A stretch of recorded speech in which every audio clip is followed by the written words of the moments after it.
세상을 이렇게 보면 참 불확실한 게 많은 것 같습니다. 불확실성 속에 살아가죠.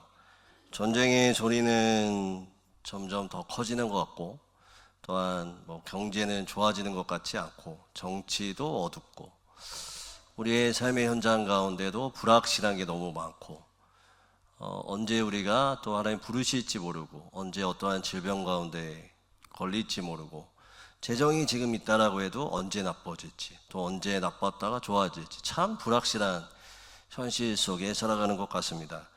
무엇인가 확실한 것 하나 없죠.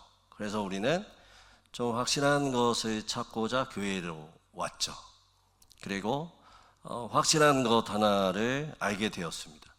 진리가 확실하다라는 것을 알게 되었죠. 그러나 진리가 확실한 것은 알겠어요. 근데 우리가 좀 착각하는 게 있습니다.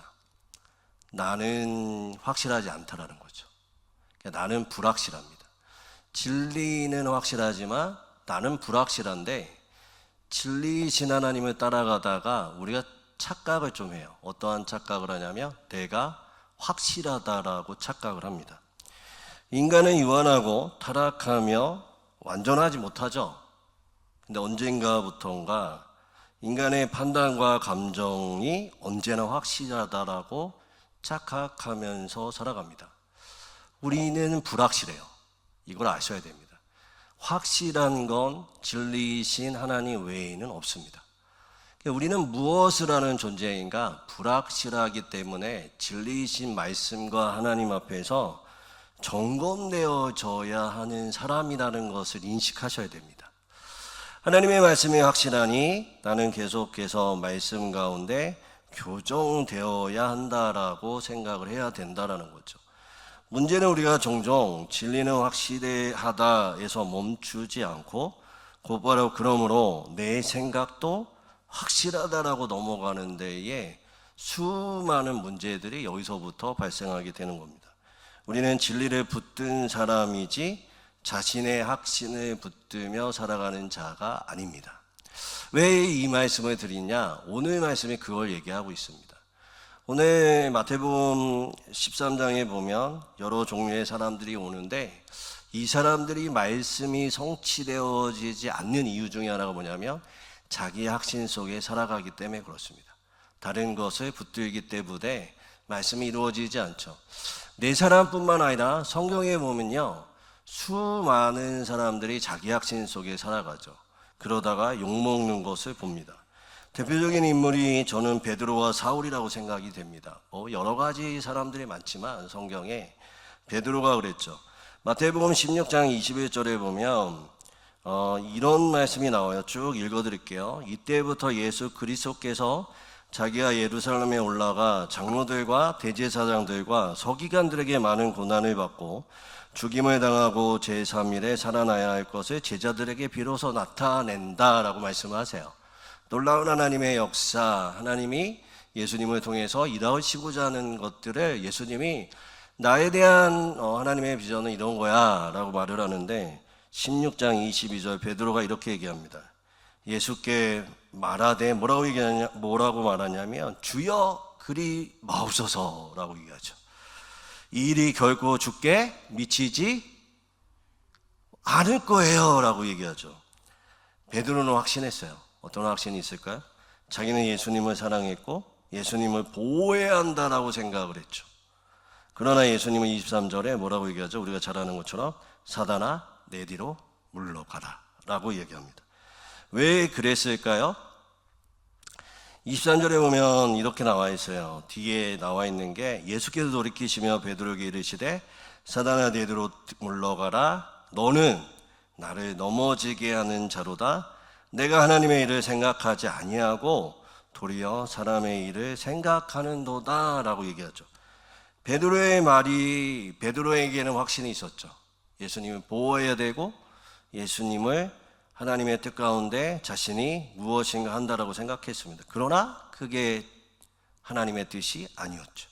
사람의 일이 되었습니다. 즉 베드로의 문제는 악의가 있는 게 아니에요. 악의가 없어요. 열심이 없는 것도 아니에요. 뭐가 있을까요? 자신의 확신의 오판이죠. 사울도 마찬가지입니다. 사도행전 9장 1절부터 2절에 보면 사울은 교회를 박해했죠.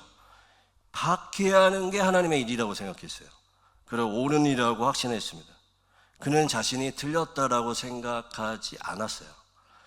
오히려 누구보다 옳다라고 생각했죠. 그러나 다메섹 도상에서 주님은 그에게 뭐라고 말씀하시죠? 사울아 사울아 내가 어찌하여 나를 박해하느냐라고 얘기합니다. 얼마나 놀랐을까요? 얼마나 충격이었을까요? 자신의 하나님의 나라를 위해서 일한다고 생각했고 수많은 여러분 이 바울이 썼던 로마서를 제가 요즘에 새벽에 같이 나누고 있는데 와 저는 천재인 것 같아요. 이 사람 정말 어떻게 그렇게 교리를 어떤 지식도 그 당시에 어떤 신학적 토대도 없는데 어떻게 구원의 어떤 여정을 그렇게 선명하게 현대까지 그렇게 하나의 빈틈없이 쓸 수 있을까? 뭐 성령의 역사였겠죠. 그만큼 사울은 지식적으로 뛰어난 사람이었습니다. 그러나 그는 알지 못했죠. 얼마나 충격적이었을까요? 사울아 사울아 내가 어찌하여 나를 박해 몰랐을 거예요. 분명합니다. 강한 확신이 곧 진리를 의미하는 게 아니라는 것이죠. 여러분 저는 말하는 사람이에요. 늘 설교를 합니다. 그래서 저는 착각하죠. 제가 말하기 때문에 이 말이 내 수준이라고 생각을 해요. 이 착각에서 저는 벗어나야 됩니다. 여러분한테 하나님이 저에게 주시는 마음 그리고 하나님의 뜻 말씀을 전하지만 제가 여러분에게 말씀을 전하는 것과 삶 가운데 제가 생각하는 것과 마음은 늘 점검해야 돼요. 왜냐하면 말하는 게 내가 아니에요. 확신을 가지면 안 됩니다. 하나님이 저를 세우시고 메시지를 전하는 목사로 세웠지만 그래서 말씀에 대한 연구와 말씀에 대한 것들을 알지만 중요한 게 뭐냐면 저는 확신할 수 없는 자죠. 저는 불완전한 자이고 불확실한 자입니다. 내가 확실하다고 생각하는 즉시 저는 머무러지게 되어 있고 하나님의 말씀을 전하고 잘 전하고 은혜 받고 교회를 성장할 수 있지만 저는 실패자이죠. 날마다 말씀 외에 기도와 예배와 하나님 앞에 날마다 쓸 때마다 나의 어떠한 생각과 나의 어떠한 마음이 하나님의 진리에 떠난 마음인지 생각인지 늘 점검하면서 한 걸음 한 걸음을 조심스럽게 나가야 됩니다. 그렇지 않으면 어떠한 일이 일어나느냐? 오늘 말씀의 일들이 일어나죠. 오늘 말씀은 제가 여러분에게 처음 와서 6월 달에 했던 설교입니다. 그때는 이 네 사람을 마음으로 여러분에게 말씀을 드렸어요. 그러나 오늘은 마음이 아니라 네 종류의 사람으로 설교를 하려고 합니다. 19절에 보면 길가에 뿌려진 자가 있고요. 20절에 보면 돌밭에 뿌려진 자가 있고요. 22절에 가시떨기 뿌린 자가 있고 23절에 좋은 땅에 뿌려진 자가 있어요. 이 네 종류의 사람에게 똑같은 말씀이 똑같은 씨가 뿌려져요. 그러니까 씨에는 문제가 없어요. 말씀에는 문제가 없죠. 그러나 이 사람들의 반응은 다 다릅니다. 그리고 결과적으로 누군가는 말씀을 열매 맺는 자로 100배, 60배, 30배 어떤 자는 말씀이 그 가운데 들어가지 않는 것들을 볼 수가 있습니다. 왜 그럴까요? 앞서 말씀드린 자기 중심적 확신에 사로잡혔기 때문에 그렇습니다. 진리의 중심의 확신이 아니라 자기 중심적 확신에 빠져 있었기 때문에 그렇습니다. 여러분 처음에 길가의 사람 나옵니다. 이 길가는 이 사람에게는 땅이 없었던 것이 아니죠. 땅이 딱딱했어요. 왜 딱딱했을까요? 문제는 그 사람에게는 말씀이 자신을 건드리는 것을 허용하지 않았어요. 한 가지입니다.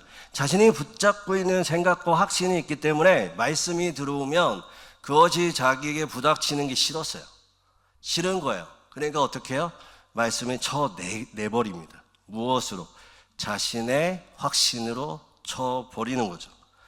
아무나 전국 말씀을 듣고 깨닫지 못할 때에는 악한 자가 와서 그 마음에 뿌려진 것을 빼앗나니 곧 길가에 뿌려진 자요. 그 마음에 뿌려진 것을 왜 빼앗겼을까요? 다른 것을 붙잡고 있었기 때문이죠. 자기 확신에 빠져있고 말씀이 오는 것을 거부했기 때문에 그렇습니다. 두 번째, 돌박과 가시떨기도 똑같습니다. 이 두 종류의 사람들은 어떤 것을 붙잡고 있었을까요? 첫 번째 사람에게는요, 환난과 밖에 와서 넘어졌다. 이 말은 뭐냐면 결과적으로 끈기가 없는 거예요. 고난을 두려워하고 그 말씀을 붙잡지 않는 겁니다. 왜 그랬을까요? 자신의 안이에요. 그러니까 끈기와 고난과 역경을 넘는 것 자체가 싫은 거예요. 그냥 자신의 안위만, 자신이 편한 것만 붙잡고 있는 확신이 있었죠. 그 사람에게 말씀이 문제가 아니라 그냥 자신의 안위가 그 사람이 붙잡고 있는 확신이고 진리였던 겁니다. 세 번째는 뭐가 있을까요? 염려와 재물의 유혹이었죠. 여러분, 이 사람에게는 어떤 것이 있을까요? 여러분, 이 세 사람의 공통점이 이 마지막 사람에게 함축적으로 있어요. 염려와 여러 가지, 오늘 말씀해 보면 한번 읽어볼까요? 22절 한번 읽어보겠습니다. 22절 여러분 한번 읽어보겠습니다. 시작.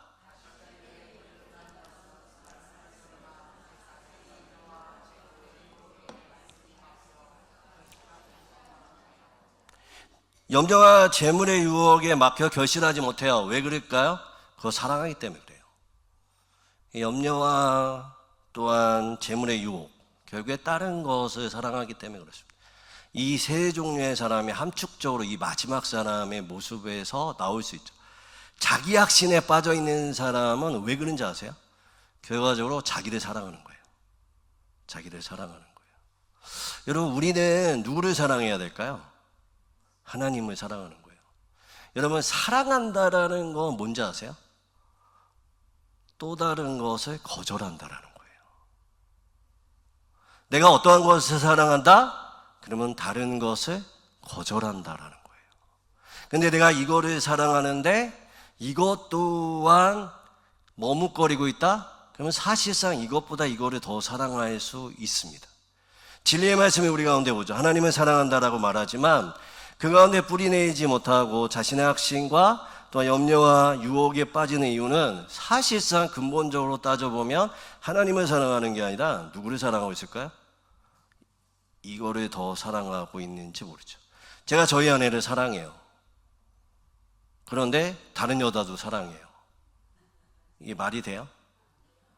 내가 저희 아내를 사랑하면 다른 여인은 사랑하지 않는, 거절하는 게 진짜 저희 아내를 사랑하는 거예요. 하나님 사랑하십니까? 쉽게 대답하지 마세요. 너무 어려워요, 우리는. 너무나 확신에 빠져 있어요.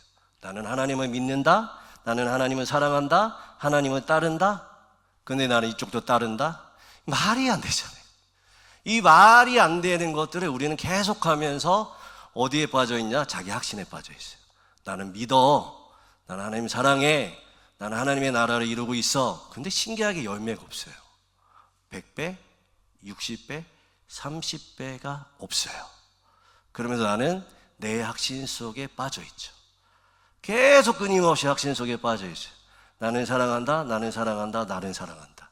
나는 믿는다, 믿는다, 믿는다. 하나님의 나라를 위해서 한다. 여러분, 예수를 진짜 믿으면, 예수를 진짜 사랑하면 어느 단계까지 여러분이 가셔야 되는지 아세요? 오늘 설교를 들으시면서 여러분이 절망하셔야 돼요. 진짜 예수를 사랑하는 거는요, 절망으로부터 시작이 돼요. 아무리 제가 예수를 어떻게 하면 잘 섬기고 사랑할 수 있을까?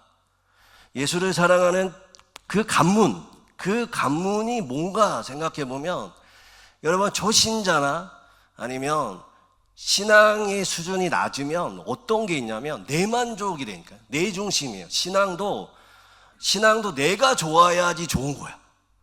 내가 무엇인가 성취해야 좋은 거야. 무엇인가 내가 해야지 좋은 거야. 교회 봉사해야 좋고, 내가 전도해야 뭐가 좋고, 다 내 중심적이에요. 정말 내 만족과 내 생각과 내 확신 속에 빠져 있어요.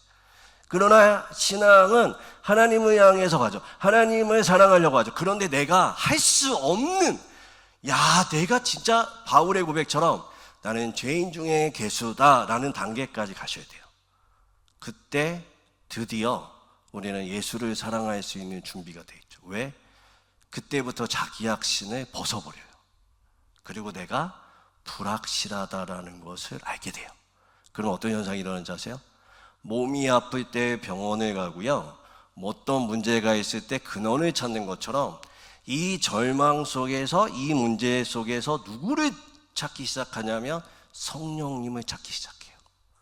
성령님께 붙들림 바 돼요. 그리고 성령님의 손에 이끌려 내 확신이 아니라 불확실한 그 상태에 있다는 것을 기억하고 확실한 예수 그리스도를 붙잡을 때 놀라운 일들이 무엇이 일어나냐면 불확실한 현실이 확신으로 바뀌는 역사를 경험해요. 이때 정말 예수 믿는 맛이 납니다. 세상은 불확실하고 세상은 악이 있고 정치와 경제와 문화가 안 좋아도 이 공간 안에 하나님의 질서가 있다는 확신이 생겨요. 죽어가는 것, 고통받는 땅, 어려운 땅 가운데 하나님의 공의와 정의가 흘러가고 있다는 확신이 생겨요. 죽어가고 소망이 없지만 그 가운데 하나님의 만지심이 있다라는 확신이 생긴다고요. 내가 확신이 있는 게 아니라 불확실한 내가 진리이신 확실한 하나님을 붙들고 예수 그리스도를 붙들고 나갈 때 그분이 나에게 확신을 준다고요. 내 확신, 붙들고 나를 증명하는 자리, 나를 나타내는 자리, 내가 원하는 자리가 아니라 불확실성 속에 하나님 앞에 내 몸을 던졌을 때 확신이신 예수 그리스도가 나에게 확신을 주는 거예요. 내 스스로 확신을 찾고 확신을 붙들고 확신의 거리를 걸으면 불확실한 시대 속에 살아가는 여러분을 발견해요. 곧 말씀이 여러분 가운데 맺혀지지 않는 것들을 봅니다. 진짜 맺혀지는 건 온전히 하나님이 주신 약속의 말씀 속에 믿음으로 확신할 때 일어나는 거예요. 그때 현실이 질서의 공간이 되고 사랑의 공간이 되고 은혜의 공간이 되고 종말의 공간으로 확 바뀌어요. 이 진리를 여러분이 깨달으시기를 주님의 이름으로 축원드립니다. 그래서 여러분은 날마다 무엇을 점검하셔야 되냐면 여러분의 마음과 생각에 무엇을 확신하고 무엇을 사랑하고 있는지, 무엇에 관심이 있는지를 생각해 보세요. 여러분 어디에 관심이 있으세요? 어디에 생각과 마음이 빼앗기세요? 여러분 저희 딸이 요즘에 좋아하는 가수가 아이브예요. 아이브. 여러분 아이브 아세요? 아이브 아세요? 저희 젊은 청년들이나 알 수 있는데 아이브. 근데 솔직히 한번 말해보세요. 아이브 모르시잖아요. 근데 관심 있으세요? 관심 없죠. 관심 없어요. 거기에 아이브가 저는 몇 명으로 팀이래요. 근데 몇 명으로 구성되어 있는지도 몰라요. 근데 그 중에 제가 물어봤어요. 그럼 누구 좋아하는데? 유진을 좋아한대요. 유진은 또 누구야? 아세요? 근데 왜 관심이 없으세요? 그냥 어릴 때 일이지 지금에 와서 가수 좋아해봐야 뭐예요, 그렇죠? 근데 그거 아세요? 저도 저희 딸만 할 때 가수를 좋아했습니다. 제가 좋아했던 가수는 누굴까요? 강수지. 아세요? 보랏빛 향기 아세요? 보랏빛처럼 너무 좋아했어요. 저희 때는 하이틴이라는 잡지가 있었는데 거기에 브로마이드 해가지고 정말 제 키만한 강수지에 그거를 벽에 붙이고 사랑한다고 말하고 나랑 결혼해달라고 말하고, 야 얼마나 부끄러운지. 어느 날 여러분 이문세가 하는 별밤을 아십니까? 별밤에서 강수지가 나왔어요. 나는 저기를 무조건 가야 된다. 근데 그날이 다행히게 빨간 날이었습니다. 그래서 저희가 불광동이었는데 지금은 좀 무너졌는데 상풍백화점에서 공개방송을 했어요. 거기를 갔다라는 거 아닙니까? 몇 시간 전에 갔을까요? 전날 갔어요. 그래서 그 앞에서 밤을 샜어요. 친구 2명하고. 근데 놀라운 게 뭐냐면 그날 얼마나 그 일대 사람들이 많이 왔는지 안내하는 사람들이 돌아 해서 밖으로 해가지고 저쪽으로 해가지고 다 보낸 다음에 최종 남은 사람만 들어가게 했습니다. 최종 남은 사람이 누굴까요? 저희 3명이었어요. 누구 앞에서 끊어졌을까요? 제 앞에서. 제 친구 2놈은 들어갔습니다. 저를 배신하고. 그 공개방송 문 앞에서 강수지 소리 듣겠다고 그거를 귀를 이렇게 기울이고 공개방송을 꽤 기더라고요. 거의 한 5시간을 했던 것 같아요. 제 5시간을 거기에서 한 소리도 놓치지 않으려고 듣는 거예요. 여러분 요즘에 강수지가 나올까요? 안 나올까요? 나와요. 관심 있을까요? 없을까요? 없어요. 그냥 철없던 시절의 추억으로 남깁니다. 김국진하고 결혼했을 때 아쉽다. 왜 연하가 뭐 그것도 한때였죠. 지금은 관심 없어요. 지금 좋아하는 가수 있느냐 그러면 없어요. 자기 관심 있는 거 뭐냐고 물어보면 하나님 나라, 예수님, 성령님. 다른 거는 관심이 없어요. 저에게 가장 중요한 게 뭐가 됐을까요? 삼위일체 하나님. 더 중요한 게 뭘까요? 하나님 나라. 그거 외에는 별로 관심이 없어요. 왜 그럴까요? 사랑하기 시작했기 때문에 그래요. 어느 날 내 속에 무엇이 있는가를 늘 점검해요. 하나님 외에 다른 거 있나? 그래서 저는 자주 하는 말이 있습니다. 그러던지 말던지. 제가 생각하는 하나님 외의 거는 별로 생각 안 해요. 우리 교회가 어떻다 저렇다 누가 뭐라고 해도 관심 없어요. 그러던지 말던지. 그 교회 잘 돼? 너 가서 부흥회하고 있어? 그러던지 말던지. 여러 가지 어려운 일들이 저한테 닥치면 저는 뭐라고 얘기하는지 아세요? 그러던지 말든지. 왜 그런지 아세요? 거기에 생각과 마음을 안 뺏기려고 합니다. 그리고 제가 자랑하는 건 오직 예수 그리스도 하나님의 나라. 그랬더니 기뻐요. 뭐가 되어서가 아니에요. 제가 지금 뭐가 되는 게 뭐가 있어요? 아무것도 없어요. 제가 기쁠 일이 뭐가 있을까? 아무것도 없어요. 소망할 수 있는 게 뭐가 있을까? 아무것도 없어요. 그러나 예수로 만족해요. 상황이 어떤지 그러던지 말든지 그러던지 말든지 나에겐 오직 예수 그리스도 그분이 나에게 주시는 불확실한 나의 인생 가운데 확실한 그분을 붙잡아요. 그러나 저는 아직도 불완전해요. 여러분이 저를 봐도 불완전하잖아요. 설교하지만 개인적으로 만날 때 보면 목사님 뭔가 부족하다? 불완전해요. 제가 뭐 말씀을 전하지만 지키고 불완전해요. 우리는 서로 다 불완전해요. 여러분의 허물을 보도 저는 그러든지 말든지 하나님이 그분에게 부어주시고 여러분에게 인도해달라고 할 뿐이지 여러분을 판단하려고 하지 않고 온전히 그러든지 말든지. 그리고 누구를 사랑하려고 할까요? 예수 그리스도. 그리고 그분이 우리에게 맡기신 하나님의 나라. 그것만 붙잡고 여러분 나가시면 놀라운 일이 일어납니다. 어떤 일이 일어날까요?